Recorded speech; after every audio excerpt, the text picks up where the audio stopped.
Chicken here, bring you another Boom Beach video. In today's video, guys, we're going to be talking about how you can climb the leaderboard, some tips and tricks from the chicken, guys. So, maybe you can't use this stuff to get all the way up to global #1, like this guy here.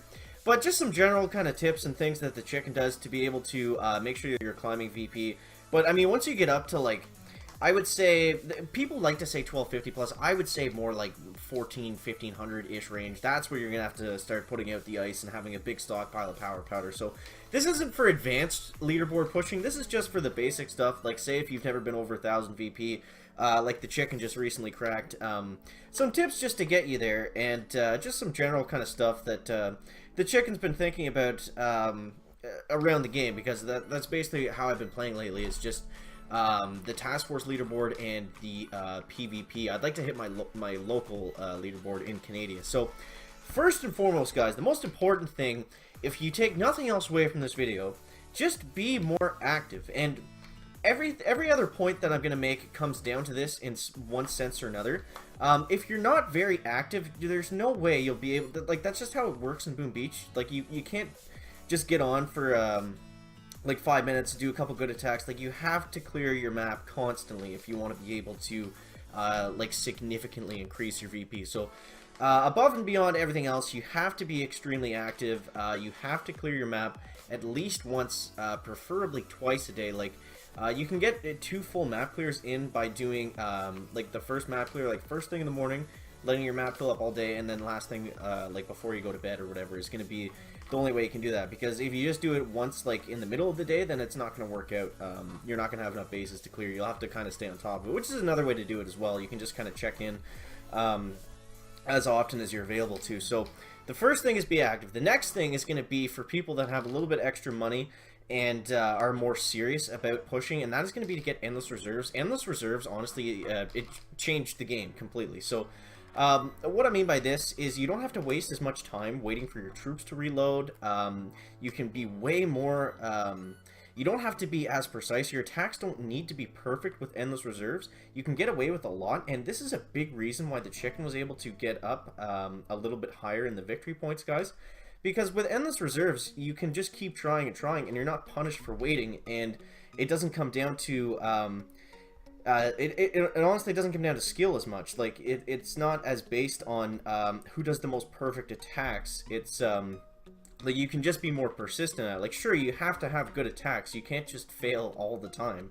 Like, there has to be some skill involved somewhere, but endless reserves does make it a lot easier. It's a lot less stressful. It's just more fun. Like, to be able to attack, and then just, like, you screw up one simple thing, and then you're not punished for 45 minutes. You can just go again right away. So endless reserves is huge. The next thing is going to be optimizing your boost. So this isn't as big as a factor as some people like to say. Like, depending on your statues, sure. If you only have 3 offensive statues, it's going to be a struggle to push really high. And that is basically what you have to do to get past 13, 14, 1500 VP, is you're going to have to get very good with limited statues, because you're going to require so much boosted ice to really be able to push yourself into that next threshold. But for basic VP pushing, you're going to want to optimize your boost. So whenever you're boosted for an operation, you're going to want to take that and make sure that you're able to clear your map using that boost, and then you don't have to do as many unboosted attacks, which if you have like 7 or 10 offensive statues, I would say there's almost no base that you can take out, that you can't take out unboosted, like, unless you see some crazy, like, he has a lot of ice boosted and like really good layout and shield gens, but for the most part it's pretty rare that you actually come across a base that you can't beat unboosted if you have a significant amount of offensive statues. So if you can put out some more offense, then that's going to help you kind of like in every aspect of the game, but especially obviously with VP pushing, it's going to make your life a lot easier. So insert Allen Iverson gif for this part, guys, but you're going to want to practice a lot. So a lot of this is going to come down to practicing certain bases, knowing how to hit them, just getting experience, knowing. The biggest thing is knowing which troops to use. Like, this may be really easy for team meds. Like, is this good for all Zuka? Is this good for Rifle Crowd Zuka Medic? Now, I can usually rotate in Zukas and Rifle Zuka Medic I can rotate that in and out. Like if there's a base like with a shield at the back and it's really well covered with splash damage and it's not very good for all Zukas, usually Rifle Zuko Cryomedic is usually the next best option. And it's pretty rare with a healthy amount of offensive statues that you'll come across the base that you can't take out with either one or two of those troops. Warriors are pretty good, but I mean, they struggle against shields. And I find the skill cap with Warriors is a lot harder for more difficult bases as opposed to using Zukas or Rifle Crowd Zuka Medic, where it's pretty easy, to be honest. So if you can get the hang of those two troop combinations, it's going to be very rare that you come across a base that you can't take down. This kind of goes into my next point.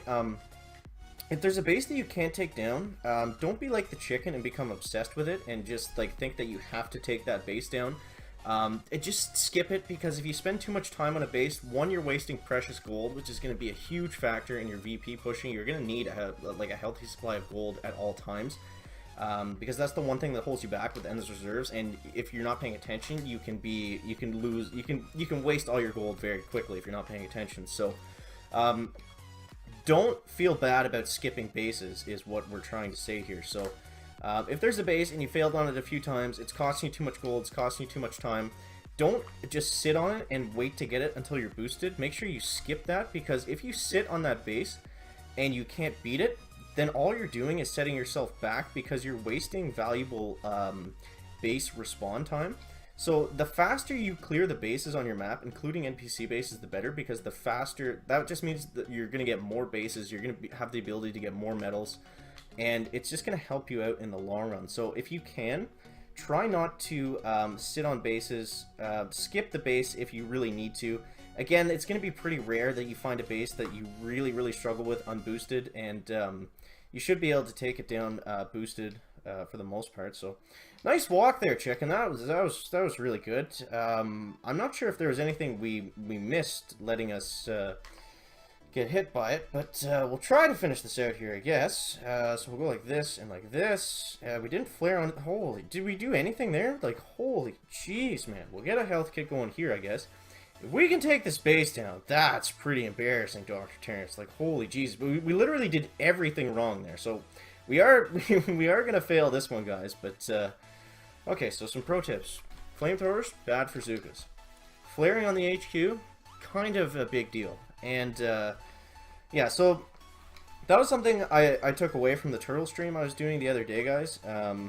He said to always make sure that when you're walking Zukas, the reason that one got so wonky was because I didn't flare on a corner or a wall or anything. I just kind of flared them randomly up to the top, and there was no like set path or anything. So we'll use a ton of GB like that, and then we'll go like this.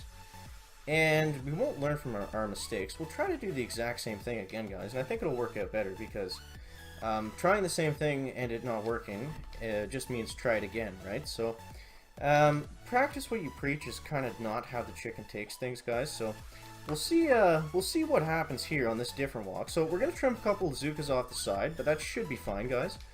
As long as we get like a good handful of them up here, I think we'll be okay. So this time we're gonna flare onto the HQ. The dog's breaking in, guys. We're going to flare onto the HQ. We'll get some critters out like this. And we'll get a couple shocks going down like that. And honestly, I think we might actually be okay here. So stage 7 goes down. So do as the chicken says, not as the chicken does, guys. That's going to wrap it up for the video today. So definitely let me know down below in the comments what the highest VP you've ever got to is. Do you have endless reserves? Actually, a pretty good question, I guess, is...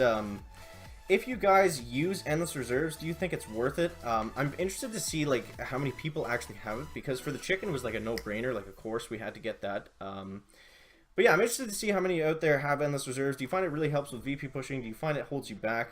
Let me know that down below in the comments, guys. That's gonna wrap it up for the video today. Make sure to leave a like if you found it interesting, entertaining, or informative, and we'll see you in the next one, guys. Check it out.